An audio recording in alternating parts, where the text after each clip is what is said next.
નમસ્કાર, બાઇકર મતવાલીમાં આપનું સ્વાગત છે। આજે હું તમને લઈ આવી છું એક એવી સફર પર કે જે એક અનોખી સફર હશે। લોકસભા ચૂંટણી 2019 આવી રહી છે અને કહી શકાય કે તમામ જગ્યાઓ પર પ્રચાર થઈ રહ્યા છે। મતદાતાઓમાં પણ એટલો જ ઉત્સાહ છે તો સાથે જ નેતાઓમાં પણ એટલો જ ઉત્સાહ છે। આજે આ કાર્યક્રમમાં આપણે જાણીશું કે આખરે મતદાતાઓનો શું મિજાજ છે। આપણે છીએ અત્યારે ગાંધીનગરમાં અને ગાંધીનગરમાં લગભગ કહી શકાય કે તમામ પક્ષો તરફથી નામોની ઘોષણા થઈ ગઈ છે। ભારતીય જનતા પાર્ટી તરફથી અત્યારે આપણે જણાવી દીધું કે લાલકૃષ્ણ અડવાણી હાલના ચાલુ સાંસદ છે, પરંતુ હવે લાલકૃષ્ણ અડવાણીની જગ્યાએ નવી બેટિંગ કરશે ભારતીય જનતા પાર્ટીથી અમિત શાહ। પરંતુ જોવાનું એ રહેશે કે અમિત શાહની સામે કોંગ્રેસ સીજે ચાવડાને ઉતારે છે અને જો ઉતારે છે તો આખરે આ જંગ કેટલો રસપ્રદ રહે છે। જાણીએ ગાંધીનગર લોકસભા મત વિસ્તારના મતદાતાઓનો મિજાજ મારી સાથે ચિત્રા સાથે।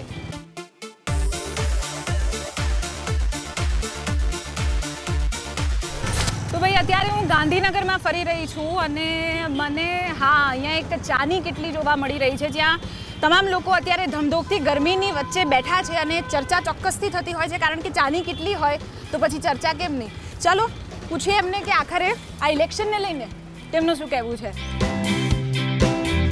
તો અત્યારે મને એક ચાની કિટલી જોવા મળી રહી છે અને એમની પાસેથી જાણીશું કારણ કે ચાની કિટલી એક એવી જગ્યા છે કે જ્યાં તમામ વર્ગના લોકો બેઠા હોય છે અને સિનિયર સિટીઝન હોય, યુવા લોકો હોય કે કોઈ પણ હોય તેમની પાસેથી જાણીએ અને આ લોકસભા ઇલેક્શનને લઈને તેઓનું શું માનવું છે। આપનું નામ? વિલ્સન। અચ્છા, ક્યાંથી છો? અચ્છા, કેટલા વર્ષથી છો? 45 વર્ષથી। 45 વર્ષ, ઘણા વર્ષો થઈ ગયા। આપણે ઘણી વખત આપણે વોટ આપ્યો છે? હા, રેગ્યુલર દર વખતે। અને આ ઇલેક્શનને લઈને આપનું શું માનવું છે? એવું છે કે લોકસભા ને વિધાનસભામાં ફરતો હોય છે જ, પણ હવે લોકસભાનો જે કેન્ડિડેટ હોય છે સેન્ટ્રલ સુધી જતા હોય છે, એટલે એવા પ્રશ્નો ત્યાં રજૂ થાય વધારે યોગ્ય છે ને। અમિત શાહ જે વ્યક્તિ જો સેન્ટ્રલ લેવલના છે, મોટું માથું ગણાય અને યોગ્ય રજૂઆત કરે એવી અમારી અપેક્ષા છે। આ ઇલેક્શન બીજા બધા ઇલેક્શન કરતાં ઘણું બધું અલગ છે કારણ કે અત્યારે કોંગ્રેસ અને બીજેપી બંને પાર્ટીઓ પ્રોમિસીસ આપે છે, પણ પ્રજા તરીકે તો અમે એવું જ ઈચ્છીએ કે જે બી પ્રોમિસીસ આપે, જે બી યોજનાઓ તૈયાર કરે એ યોજનાનું પૂરેપૂરું અમલીકરણ થાય, એના બધા જ પૈસા વપરાય એ જરૂરી। પછી કોઈ પણ પાર્ટી હોય પણ જે પ્રજાની સેવા કરશે ને દેખાશે ને એને જ પ્રજા મત આપશે। 2014માં ચાય પર ચર્ચા ખૂબ જ ચાલી હતી। આપ પણ થોડી મિનિટો પહેલા અહીંયા ચા પી રહ્યા હતા, આપનું શું કહેવું છે? मैं भी चौकीदार हूँ। इस मुद्दे पे बड़ी बहस होने वाली है और इसमें ऐसा माहौल होने वाला है कि जो भी पार्टी है आप समझ के चलिए कि वो राफेल का मुद्दा उठाए या 75,000 रुपया गरीब को देने की बात करे। आप विकास की बात देख कर चले, विकास की ओर देख कर चले। देश कहाँ जा रहा है, 5 के साल में जो मोदी जी ने क्या दिया है वो देख कर चले कि मान लीजिए कि आप राफेल का मुद्दा ऐसा उठाए कि पूरा देश आपको सुन के आपको मूर्ख बनाए और आपको मूर्ख के तौर पे ले जाए कि किस तरह की बात है, और राफेल की एक ही बात करे। राफेल का मुद्दा उनको समझ में नहीं आता है राहुल जी को। ये सबसे बड़ी गलती है राहुल जी की।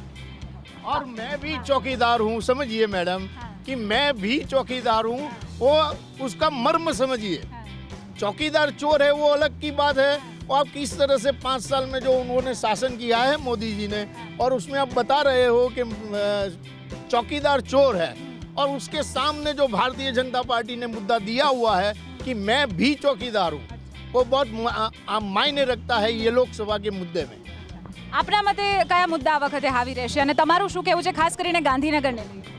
ગાંધીનગરનું ઓલરેડી સારું છે, ડેવલપમેન્ટ પહેલેથી જ છે અને અત્યારે બી સારું છે। જેમ કે મેટ્રો છે, રોડ છે, બહુ સરસ છે બધું, અને ભાજપ ગવર્મેન્ટ છે અત્યારે। પછી એમપી કોઈ બી હોય એનાથી કોઈ ફરક પડતો નથી, ગવર્મેન્ટ છે બીજેપીની, એના કારણે ઘણું સારું છે। તો ભાઈ વિકાસના મુદ્દાઓ પણ છે, સાથે જો આ ચાની કિટલી પર આપણે ઊભા છીએ અને આ ચા જોઈને તમને 2014નો ચૂંટણી પ્રચાર અને 2014 યાદ આવતી હોય, અત્યારે પણ એવું જ છે। આપ કેટલા વખતથી ચા બનાવો? 15 વર્ષથી। 2014ની જો તમને યાદ અપાવું તો પ્રધાનમંત્રી પણ આપણા ચા બનાવતા હતા અને એક રીતે તમામ ચાવાળાનો ગર્વ થાય છે કે ભાઈ પ્રધાનમંત્રી ચા બનાવતા હતા અને અમે પણ એમના ખૂબ જ નજદીકી છીએ। અમને સારું લાગે કે ચાવાળા વડાપ્રધાન બને। અચ્છા, આ વખતે એક નવો નારો આપવામાં આવ્યો છે ચોકીદારનો, એનાથી આપનું શું કહેવું છે? કારણ કે પહેલાં ચાય પર ચર્ચા હતી ને હવે ચોકીદાર પર। બેન હું ચોકીદાર જ છું. તો જોયું, અલગ અલગ જે મુદ્દાઓ છે તેના ઉપર લોકો પોતાના મંતવ્ય આપી રહ્યા છે અને લગભગ કહી શકાય કે તમામ મુદ્દાઓ પર આ વખતની ચૂંટણી રહેશે. ચલો જઈએ નવા વિસ્તારમાં અને જાણીએ કે આખરે ત્યાંના મતદાતાઓનું શું કહેવું છે. મારી સાથે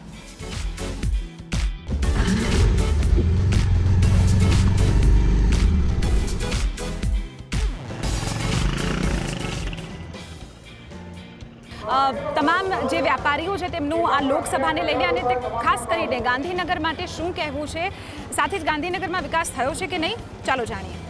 તો અત્યારે ગાંધીનગરના બસ સ્ટેશન ઉપર આવી પહોંચ્યા છે આપણે. અહીંયાના વેપારીઓ સાથે વાતચીત કરીને અહીંયાના લોકોની સાથે વાતચીત કરીએ કે આખરે ગાંધીનગરને લઈને તેમનું શું કહેવું છે. ખાસ કરીને અત્યાર સુધી જે શાસન રહ્યું છે, અનેક ઉતાર ચઢાવ, અનેક વિકાસના જે કામો છે તે ગાંધીનગરમાં થયા છે. ગાંધીનગર પાટનગર છે, કોઈ વિકાસ ખરેખર હજુ ગાંધીનગર ઝંખે છે ખરો? વિકાસ હજુ ખરો. શું વિકાસ આપના મતે થવો જોઈએ હજુ?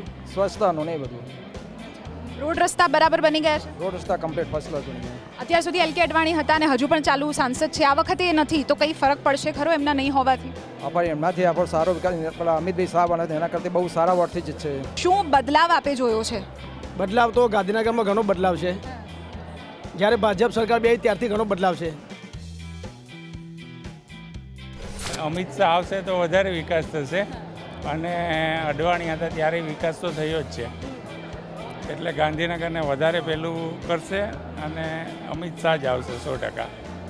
તો લગભગ તમામની પ્રતિક્રિયા આવી રહી છે અને તેઓનું પણ કહેવું છે કે હજુ પણ અનેક જે વિકાસ જે છે તે થઈ રહ્યા છે અને અનેક વિકાસના કામો હજુ થવા જોઈએ. લગભગ તો અત્યારના જે સાંસદ છે તેમનાથી કામગીરીથી લોકો તો ખુશ જ રહ્યા છે.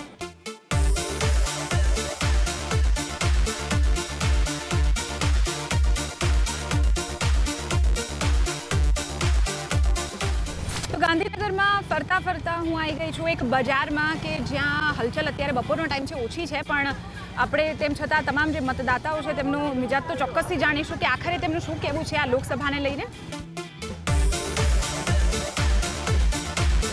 ગાંધીનગરની વાત કરીએ તો ગાંધીનગરમાં આપ ઘણા વર્ષોથી રહો છો. કઈ એવી કોઈ સમસ્યાઓ હોય, કારણ કે આ વખતે સાંસદ પણ બદલાય છે, બીજેપી તરફથી જે કન્ટેસ્ટ કરવાના છે, અત્યાર સુધી કામો થયા છે પ્રજાના? થયા છે અને અમને તો જો કે મધ્યમ વર્ગને કહેતા પ્લોટ આપશે. હું નિવૃત્ત થઈ ચૂકી છું, હજી સુધી અમને પ્લોટ નથી મળ્યો કે નથી મકાન નહીં પેલી કંઈ એ સગવડ થઈ શકે એવું થાય. સરકાર પર વિશ્વાસ છે ખરો? કોઈ પણ સરકાર આવશે કામ કરશે? હા, વિશ્વાસ છે. તો લગભગ કહી શકાય કે અનેક એવી સમસ્યાઓ છે, પરંતુ સમસ્યાની વચ્ચે ક્યાંક એવું પણ કહેવામાં આવી રહ્યું છે કે જે ડેવલપમેન્ટ છે તે અત્યાર સુધી થયું છે અને ગાંધીનગર જે કેપિટલ છે એનું પણ ડેવલપમેન્ટ હવે વધુ થવું જોઈએ.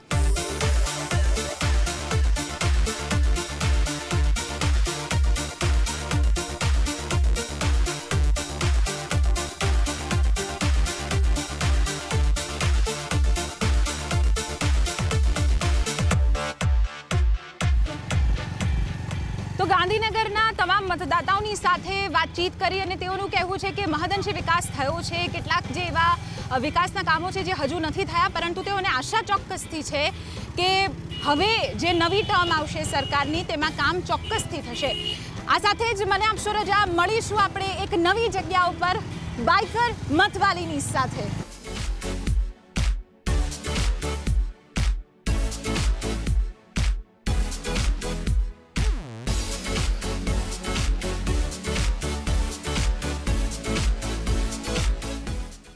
TV9 ગુજરાતીની YouTube ચેનલને સબસ્ક્રાઇબ કરો અને બેલ બટન જરૂરથી દબાવો, જેથી દરેક વિડીયોના નોટિફિકેશન તમને મળતા રહે.